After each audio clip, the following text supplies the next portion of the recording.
All right, how doing all? I haven't seen you in a long time. I apologize for not figuring out this video stuff ahead of time and getting things right, but we're going to go over some of our psychology. So I have to be able to get you certain material to be able to go. Some of you have been keeping up with the reading, some of you haven't. We're going to be able to work through that. I'm not going to super stress over that, but we are going to be playing catch up and we are going to be moving a little bit fast. So I'm going to cover off where we left off. I'm going to cover off on chapter 13. 13 is the psychodynamic and personality, so we're going to be able to move through there. This is a lot of that stuff that I was talking about, very Freudian, to be able to talk about that. So we're going to get into all Freud's different mannerisms and things like that. Some of this weird stuff that we've talked about before, and hopefully you'll be able to get an understanding of some of this and how things work. So the easier part to be able to, and I'm going to kind of walk through the unit on this, is looking at the personality. So the personality is kind of a bunch of different factors that make up you, but that are consistent. So when people see these things, it helps them define who you are through your personality on what you show. So even in difficult times like this, stressful times, that's what I mean. A lot of times we see that personality maintain and we be able to move through and understand a little bit better on what type of person you are, So we're going to start moving through with that. So I'm going to cover off this on chapter 13, and then I'll follow up with chapter 15. Chapter 15 has to deal with disorders. I think you guys will like that a lot. We'll be able to move through there. Chapter 7, chapter 14, and chapter 8. 8 puts us right back on ball where we should be. 13 and 15 are our heavy chapters. 7 and 14 are pretty simple. Like I said, so we'll go through that. I think 7's learning and 14 is stress. So again, some of this stuff timed out pretty well, and we'll talk about healthy coping mechanisms, being able to deal with that. And then 8, I think is memory, or 7 and 8, I might have flipped back, but we'll check through that, and we'll move. So, like I said, when we're moving through on this, we're going to start. Talking about Freud. We're going to talk about a lot of his behaviors. If you hear any of his goofy sounds, that's my dog that's sleeping next to me. So he's will probably be making some noises throughout this presentation. So when we're talking about psychodynamic, and that's a Freud term where he really came up with psychodynamics. So originally, lying on the couch and kind of analyzing things from there. Freud believed everything happened from when you were a little kid, to be able to take things from there. If we don't go through certain phases and don't go through them properly, we can develop difficulties and problems. He believed a lot of that was related. We're going to discuss those things. You're going to see some of that, and then we'll also kind of debunk some of that. These were very, very relative terms and positive terms for a long time ago. So like I said, the psychodynamic approach to personality is based on the idea that personality is primarily unconscious and motivated by inner forces and conflicts about which people have little awareness. So it's all talking about things inside your head and a lot of things that we're not so aware of that's going on in that sense. So your unconscious is a term that we don't really use much anymore, and people got away from that, but again, like I said, 100 years ago, when we were kind of talking about this and Freud was going, it was very, very relative. So we'll talk about the unconscious in a moment. The biggest, like I said, person to deal with this was Sigmund Freud, and then we're also going to talk about some of the people that followed behind him on that way. Carl Jung, Karen Horney, Alfred Adler. We'll mention Freud's daughter in there as well. So, I said Sigmund Freud. Oops. Sigmund Freud was from Austria. He developed psychoanalytic theory in the early 1900s. So he was, like I said, really dealing with the conscious experience, us taking in that, and then our unconscious kind of taking over certain aspects and things coming forward where we're doing that. So the unconscious is part of the personality that contains memories, knowledge, belief, feelings, urges, drives, and instincts that you're not quite aware of. And these really come through in different phases. He has 3 different areas that he believed in the brain that we all had in there. There is a quick little piece on, it was page 125, but there's a video in here that you could click on. Just about an hour and 40 minutes. It's just about a minute, 40 seconds to be able to deal with the 3 different aspects. And the 3 different aspects is the id, that's ID. You put it together, it's id, so don't call it the ID. It's the id, the ego, and the superego. And he kind of treats this like an iceberg. That's what I mean. So we only see, on an iceberg, we only see that top 10%, and then everything else is underneath. That's kind of the way that he kind of viewed this. So you have the id, the ego, and the superego. The id operates on a pleasure principle. So it means that it wants things and it wants instant gratification and it wants it now. So I see something, I take it and I make it mine. Very caveman-esque to be able to think of it like that. That's what I mean.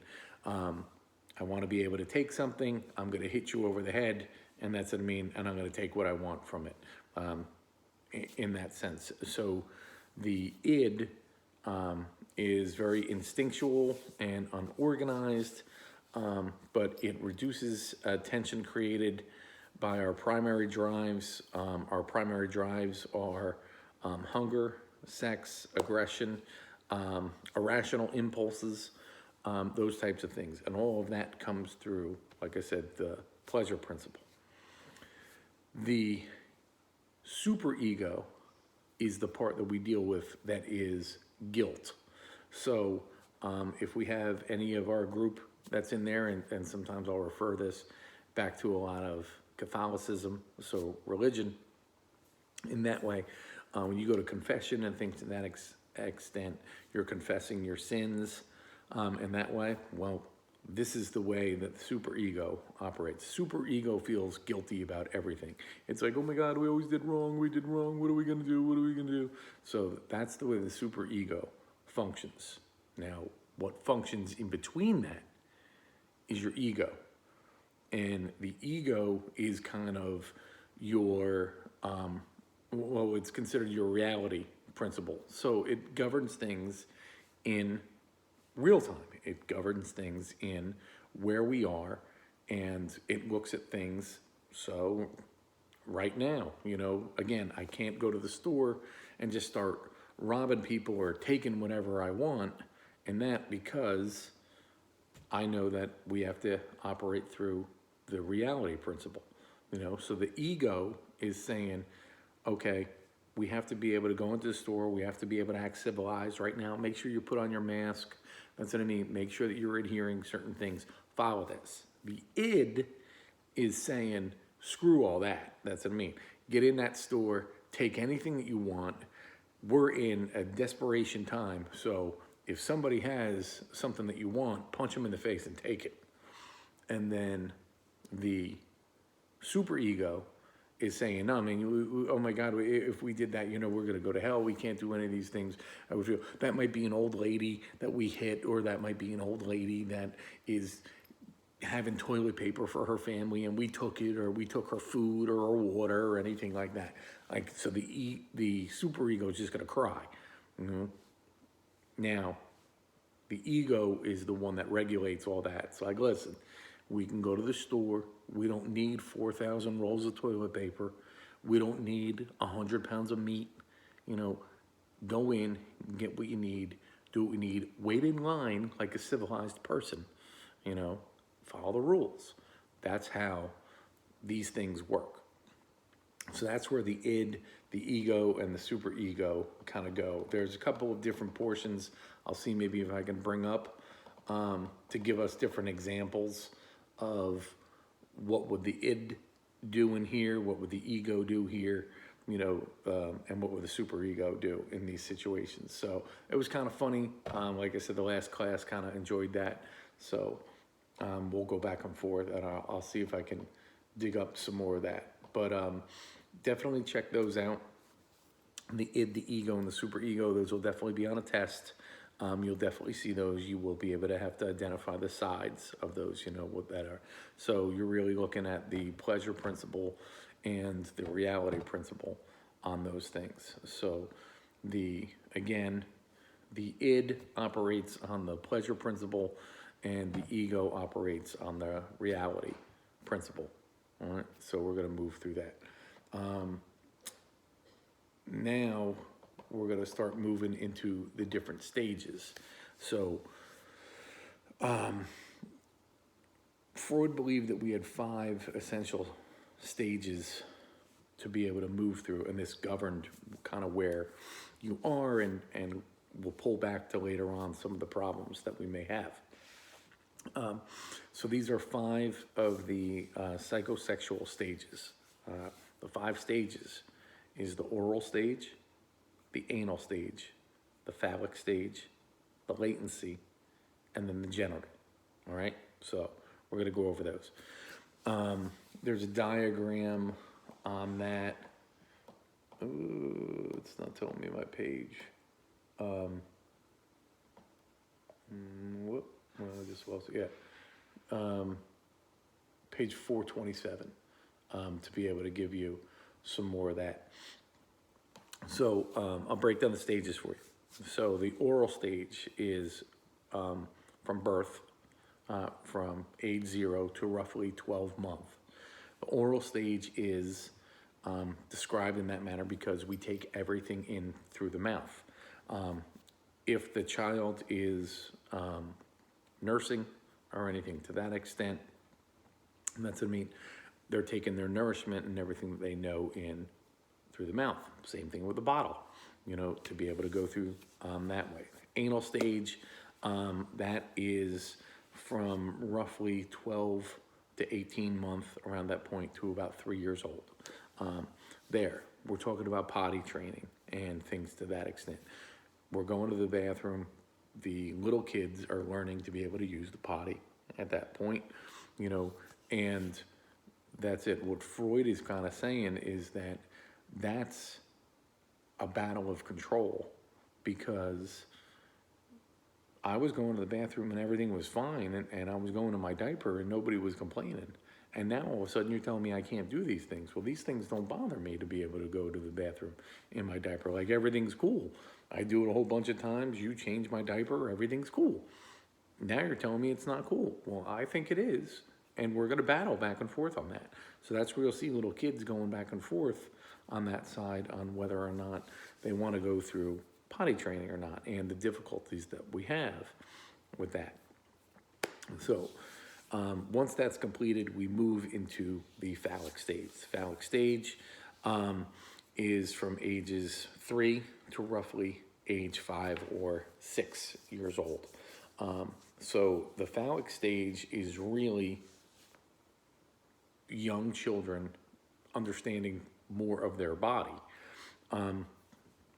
And they're kind of focusing on their genitals and the pleasure that's with that. So they're not doing it to masturbate for sexual stimulation. That's what I mean.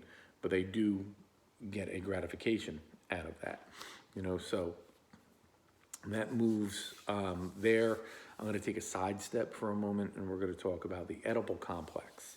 The Oedipal complex that goes along with this stage. This is when little boys start identifying that they are attracted to mom, and little girls are attracted to dad. Now, this is an old Greek tragedy story, and Oedipus, that's what I mean. He goes through, and his father sees a wizard or whatever, talisman, so somebody to be able to tell him, hey, listen, man, your kid is going to kill you, and he's going to marry your wife. And he was like, what? So he's like, forget it. He takes the kid, he gives it to one of his servants, and he says, take the kid out to the woods and have the kid killed. Servant can't do it. So the servant's like, okay, I know a family in a couple towns over that can't have kids. I'm going to give it to them. He gives them the baby gets raised, the baby grows up. Lo and behold, one day they're going across the paths, and that's, I mean, they're like, you need to yield, and he's, the kid Oedipus is like, no, I'm not yielding to anybody, beat it, and he ends up killing the king. So he ends up killing the king, going through this, and then he later goes to the town. He has to conquer something. He conquers something, and he ends up meeting his mother, which he doesn't know is his mother. Meets her. They kind of fall in love and blah, blah, blah. And of course, at the later part of the story, he finds out that he killed his father and ended up marrying his mother, So Greek stuff, they always do crazy things. But either way, it's an amazing story. I don't know if you're getting that or not in Mr. Fitzpatrick's class, but some crazy stuff going on with there. So the Oedipal complex is the idea that young people start seeing their parents as a desire, and okay, I want to be, the little boys want to be with somebody like mommy, little girls want to be with somebody like daddy. That's your Oedipal complex. When you're going through the phallic stage, they're battling kind of back and forth with that, the little boys and little girls. So when they're dealing with that, we also look at identification. Identification in that way is the child mimics the parent, so they can secure the opposite sex parent. So again, little boys start acting like the persona of their dad so they can eventually court their mother. And little girls start acting like mommy. So this way they could eventually find somebody like daddy. That's where some of those things come. That's where identification is. I don't think identification is going to be on the text, but did want to be able to give you that information. So the oral, the anal, and the phallic stages we go through. Latency is really from ages 5 to 6 to adolescence, so around 12, 13 years old, in that way. And that's kind of where everything kind of just chills. You kind of lay out there, sexual concerns are ignored, they're not looking at anything there. And then we get into the genital stage, and that's from adolescence. So again, that 12, 13, 14 years old, that stage to adulthood. And that's where sex becomes important.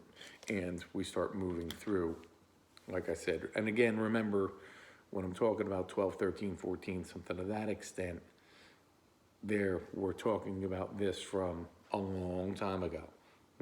That's the way, like I said, things were very, very different.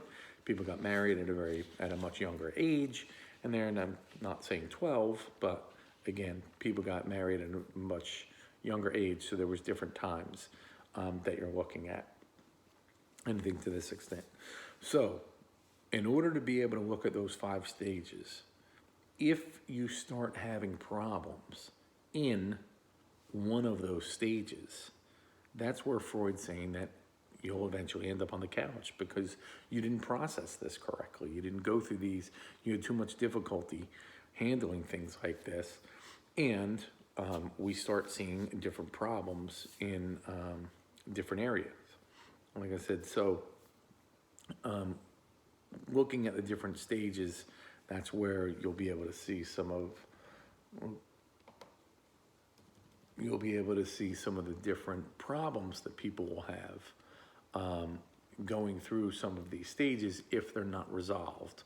And that's kind of how Freud went through with this. Now, those lead us into our defense mechanisms. Our defense mechanisms are something we all use, and we use them quite often.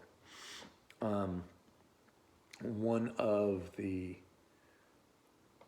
more commonly used defense mechanisms there, so our brain kind of automatically does these things. You may not be aware of it or be aware of the terminology, but this is kind of what happens and what's going on. So when you have repression, you're taking feelings and you're pushing them down and you're burying them. That's what you're doing. Like anything else, when you have all these things occurring, if you're pushing down so much and you're pushing down so much, the body can only take so much, and eventually things are going to come out. So again, we see things like that. You just kind of ignore things and just cram down how you're feeling. Eventually you're going to implode, and we're going to have some problems there. So that would be one of the areas that we're looking at on our defense mechanisms. One of the other ones is going through a regression. Regression is kind of taking things back. So this can relate, as an easy example, can kind of relate back to, like I said, the oral stage. That's what it means. So if you've had difficulty in the oral stage, you may regress backwards, and as a form of anger or hostility, you may bite people. So not a healthy move, but you may get annoyed and you may grab somebody and bite them. And if you do that, that's, Freud would definitely say, 1, you're regressing, and 2, you most likely had a problem in the oral stage of life. That's what I mean. So now you're angry at things and you're biting things. So see how this kind of works and how this kind of plays? So some interesting stuff to be able to go through there. Displacement. Sorry, I got my cheat sheet over here. Displacement is the expression of any unwanted feelings or thought is redirected from a more threatening, powerful person to a weaker one. So a simple example would be, that's what I mean, I'm not going to pick up my phone because I'll never get this thing back in position over here. But my dog's over here, and that's what I mean. If I was having problems in different areas and I decided to take all my frustration out and beat my dog, that's what I mean. He's a weaker, smaller, that's what I mean. Very submissive. He's supposed to be a tough guy. He's not a tough guy. Like, kick your little ass. That's what I mean. He's supposed to be tough. If you're looking at it from displacement, I'm taking my anger and my frustration out pretty much on the dog. That's what I mean. That's how that works. Rationalization is how people provide self-justifying explanations in place of the actual but threatening reason for their behavior. So when you're looking at things like that on a rationalization, pretty much on a simple thing, a student decides before the SATs that they're going to go out that Friday night and they're going to get a little ridiculous, and they go out and then they're like, oh, well, it's no big deal. Nobody does good the first time on their SATs. No, you didn't do good because you stayed out till 3 o'clock in the morning and you acted like a jackass. That's why you didn't do good. But you're making a rationalization saying, oh, everybody messes up their first time. Right? That's not a mess up. You get stuck on problems, or you get confused, or your time flow you may have difficulty with. That's getting used to things the first time you take the SATs. You going out and partying all night and then thinking that you're going to get up, 2, 3 hours later and be good for a test that's going to take you 6 hours is sheer stupidity. So pay attention to that. All right. Some of you got to take your SATs, and I don't want to see you being a dummy. Denial. That's a simple one. That's you just refuse to accept it. Like, no, not me. That didn't happen there. A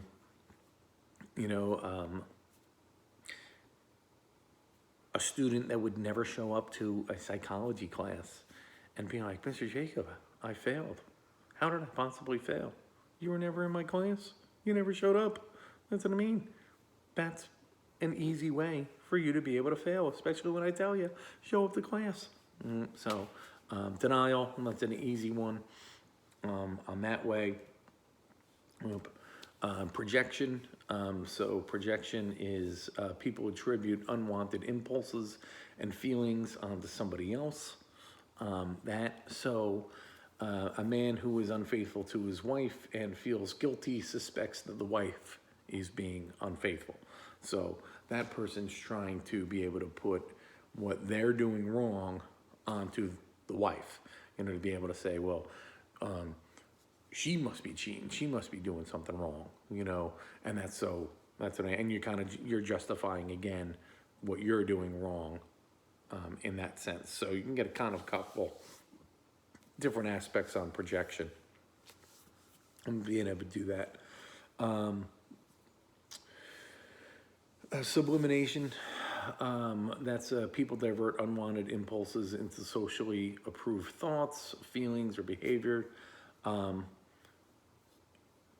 So it's that one can get a little tricky, but it's kind of like a person that has a lot of aggression would think that they would be very good if they went into the military.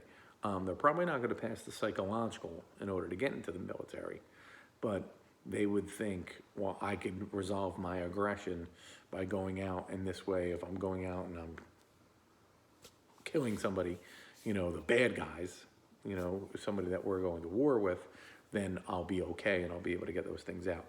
Psychologically, you probably, again, would not pass that, so they're not going to accept you. But besides that, we're not always at war with people, so that's not a very rational way to be able to think of things either. So again, not so good.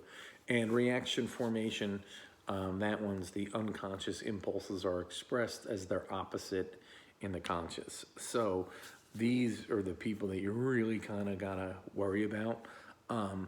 These are the people that are really twisted and project out really, really nice. So they're like, oh, I'm so sweet, and and it's like the person projects out that they're very church going, that's what I mean, involved in the community and things to this extent, and really they're like hideous, horrible people. You can get into that where you could talk about some of our serial killers, and we'll get into that in the next area in chapter 15.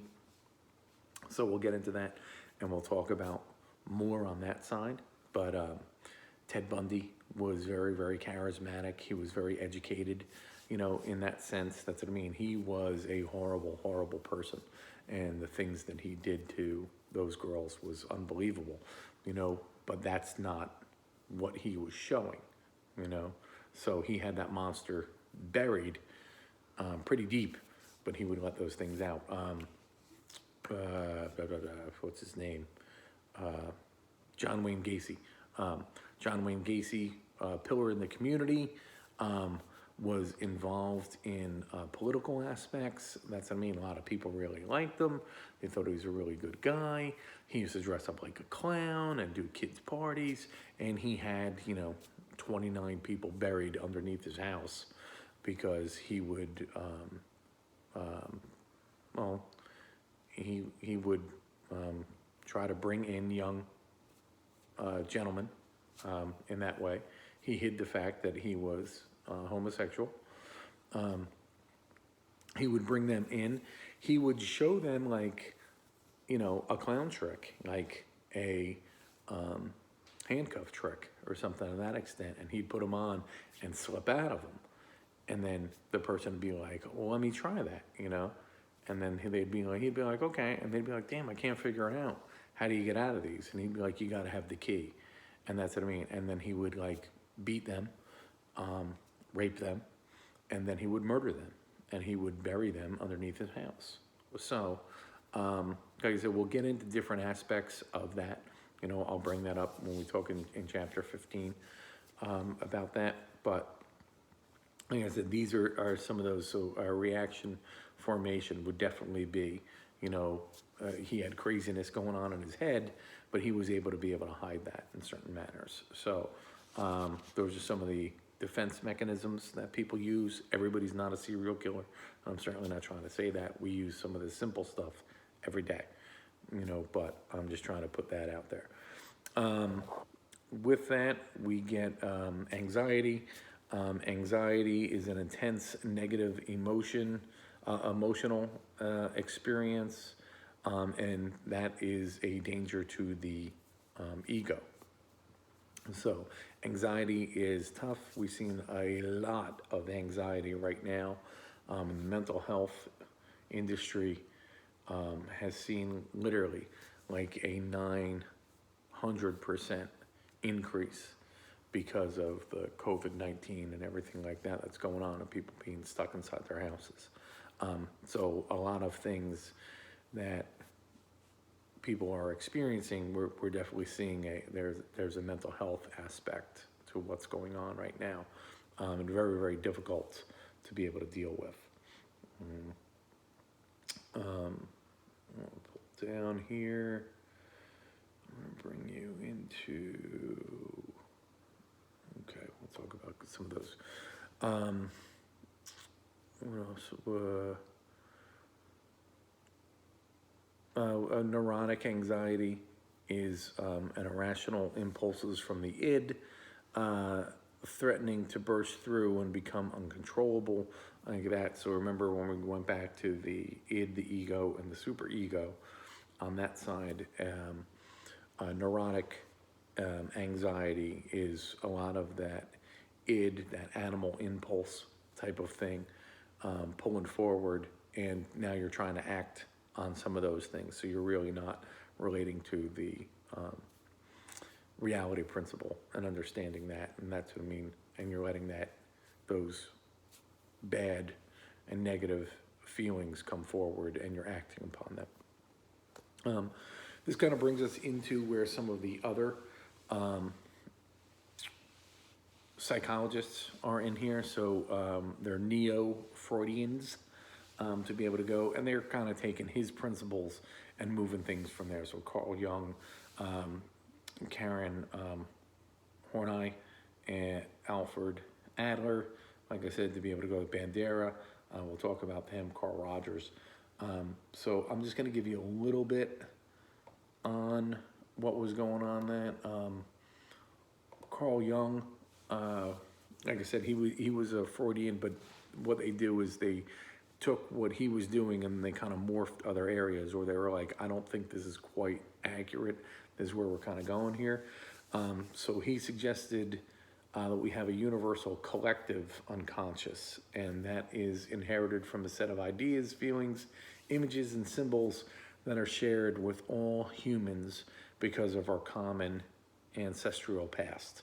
The collective unconscious, which is the deepest layer of the unconscious, is similar in everyone and is displayed in behavior that is common across diverse cultures, such as love for mother, belief in the supreme being, and even behavior as specific as fear of snakes.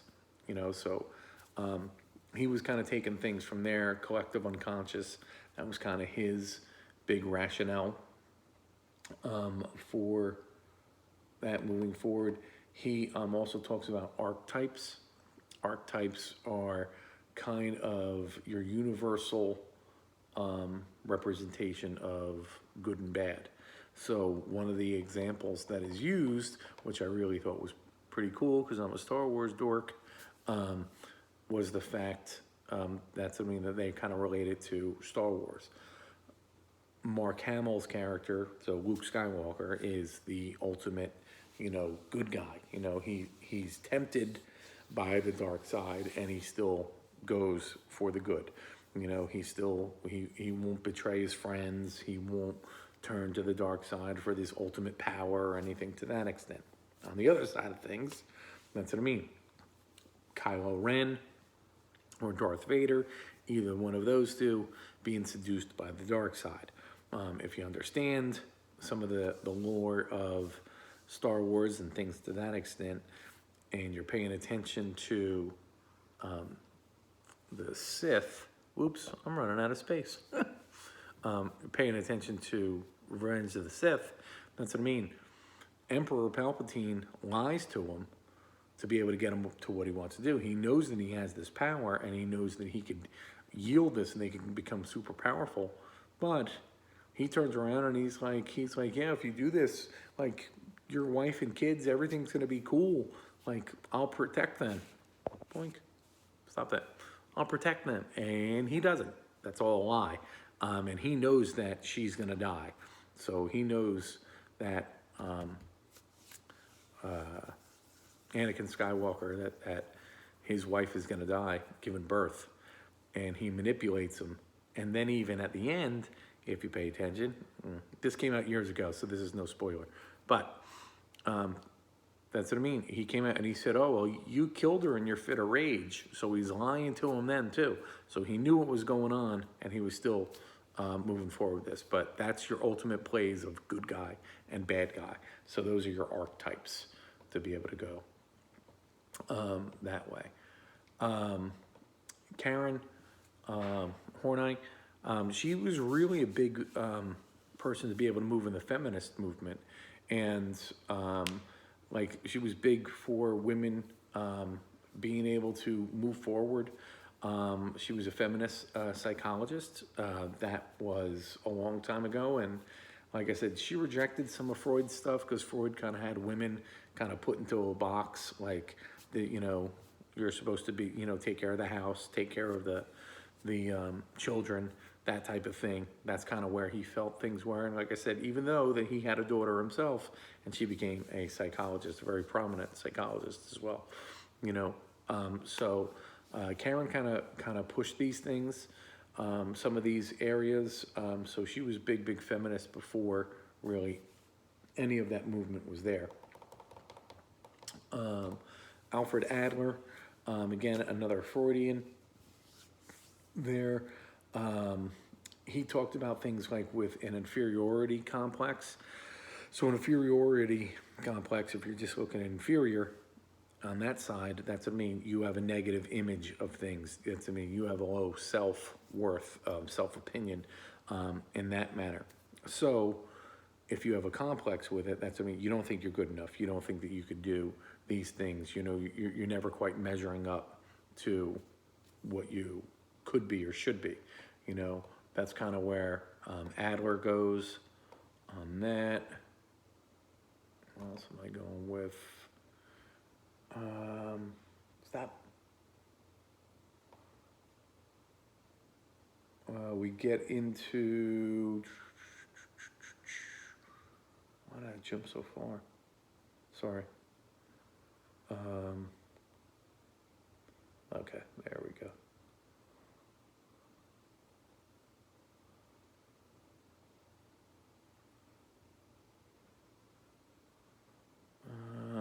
Hold on for 1 second.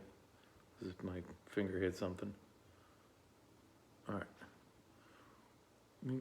We start getting into Adler, like I said, moving that way, and then going into trait theory. Trait theory is the personality approach that seeks to identify the basic traits necessary to describe personality. Trait theorists do not assume that some people have a particular trait while others do not. Instead, they propose that all people possess a set of traits, but the degree to which a particular trait applies to a specific person varies, in there. So on that, they're saying everybody is kind of born with having the ability to be friendly, or friendliness, to be able to understand that. Some people are put off on that. That's what I mean. They may be very shy, so they don't come off as being friendly. They may come off a little bit stoic. They may come off a little bit, kind of standoffish in that sense. That's just because they need more time to be able to know you. So trait theory is saying that we all have that, just you vary that to different degrees on what we're doing. And then we're gonna move down to Bobby Bandera. I like him. You see, to get back with the traits before I jump there, you're extroverts, that's what I mean. Very sociable, lively, active.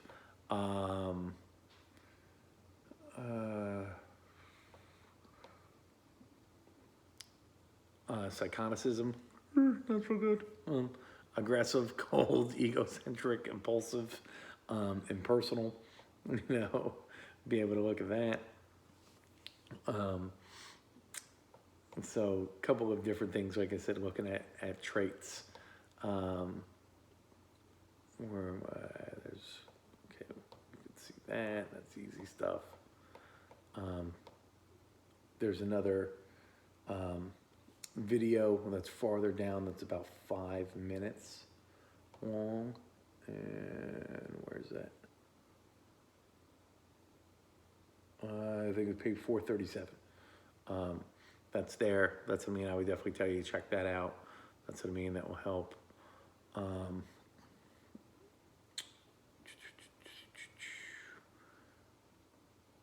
Albert Bandera. So I said Bobby before, but he's a musician. Albert Bandera is one of the main proponents of this type of view, where people can foresee the possible outcomes of certain behaviors in a specific setting without actually having to carry them out. So what they're talking about in that aspect is self-efficiency and self-esteem. So self-efficiency is looking at the aspect of you're viewing the positive negatives of the self and how that's being evaluated. But you could see that ahead of time. Like you could know if I'm acting like a jerk at a party or anything to that extent, I'm probably not going to get the guy or the girl that I'm looking to hook up with attracted to me because I'm acting like a jerk, and that you can kind of play that out in your head without having to experience that in the party. If you're more sociable, if you're a little more outgoing, if you're, like I said, a little more charismatic, you're probably going to be able to accomplish that goal on hanging out with that person and meeting that person, in that way. So that's something where you're looking at self-efficiency. Self-esteem, of course, is how we feel about ourselves and how we do. So you can have very, very positive, outgoing, but still have certain reserves inside and say, hey, listen, I don't like when I do that. I don't like when I'm doing that. And that's related to self-esteem. Sorry. When you're looking at some of this, we start moving then into a biological approach, a evolutionary approach, a humanistic approach on those areas. Biological is something that you're born with, to be able to go and keep moving. Evolutionary approach is really saying how these traits have evolved over time. Carl Rogers was more on the humanistic approach, and that he's basically saying that we're all good people. We're all good people. We have to self-actualize and utilize a self-concept and our own beliefs to be able to move ourselves forward. So the self-actualization goes back to even when we discussed with Maslow on the hierarchy of needs there. he and Rogers were kind of both on that humanistic approach on that side, saying that we're good people. We all have these things in us. We just have to be able to move these things forward, on there. And he was, I'm sorry, I'm jumping a little bit. Boop. Where did I get to? Social cognitive theory. That one I kind of jumped over. Children who view a modeling behavior in, say, an aggressive manner tend to copy the behavior if the consequences of the model's behavior are seen as positive. So if you do something aggressive and you happen to see your dad doing something aggressive and you're deeming it as positive, then you're going to model that behavior as well. So social cognitive theory, and socially you see these things and you understand that cognitive, remember, always going back to the brain. That's what I mean. You process it in there and you're like, okay, even though he was aggressive, something good came out of this. I'm going to do this and I'm going to get good things out of this. So that's what I mean. When you're talking about social cognitive theory, you're looking at learning in that aspect, and that was also Bandera's. And I can just teach you on the self-esteem to be able to go through there. And I think we're pretty much, on page 449, there's an assessment that's over there. And then we talked about this before. Whoa, see my camera. My camera's sliding. God damn it. This shit out. All right, take that approach. There's a nice picture above my head in our house. And there's an African instrument over there on the side, just in case you're wondering what that is. So when we're doing psychological tests or anything like that, and we talked about that before, the ink blotter test, that's called the Rorschach test there. That's what I mean. That's kind of really them trying to be able to get a gauge on, hey, where's your head at? So if you're looking at an image and you're like, oh my God, I think I see, my mother's hugging my father, and, they don't like me and they don't appreciate me. All right, you got some issues going on there. And that's what that's kind of telling us. So the ink blotter is a very important aspect, but that's what I mean. The picture that you see may not really be there. It may look like a butterfly and you'd be like, oh, okay, I think it's a butterfly, but it's the deeper sense that they're going with. But Rorschach is that test to be able to go through that. That's always really interesting. People find a lot of interesting aspects with that.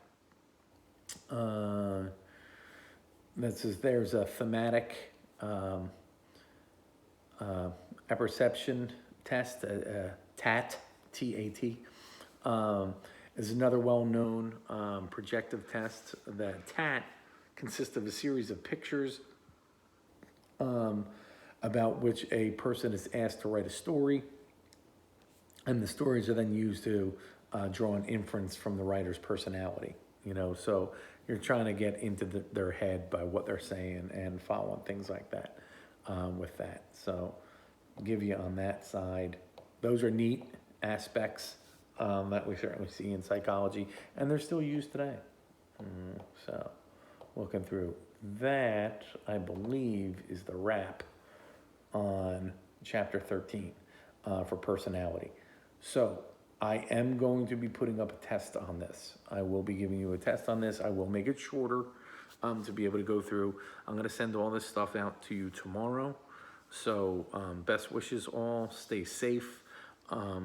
This is kind of how I'm going to be able to go through things from now on. So I apologize until we get to whatever our normal is. But right now, the governor said that we're not going back, that you're staying out till at least May 15th.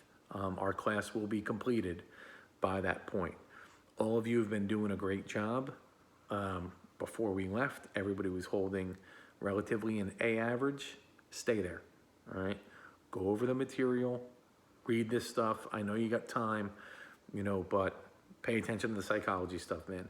You know, you guys are doing great. We're gonna stay with this, and you'll get a better understanding of really where we are with some of this, you know. So best wishes to all of you. If you need anything from me, please reach me out on my school email or my home email. I gave you both of those. You're more than welcome to. If you need to discuss things, you're more than welcome to call my office, and I'll have those forwarded, those calls forwarded. So that's 856-663-1040, and my direct extension is 7263. So when you put that in, that's what I mean. I'll get the call forwarded, and then I'll be able to return your call. So if you do need something and you need to be able to talk about anything, you're more than welcome to use that, all right? Best wishes. Take care of yourselves. Like I said, I am going to give you more assignments coming through, and I apologize for this being so long of a gap in between me getting you this information. I was just kind of having my own issues with technology and things to that extent. All right. Again, guys, I love you, and best wishes, and I'll talk to you soon. All right. Take care. Bye-bye.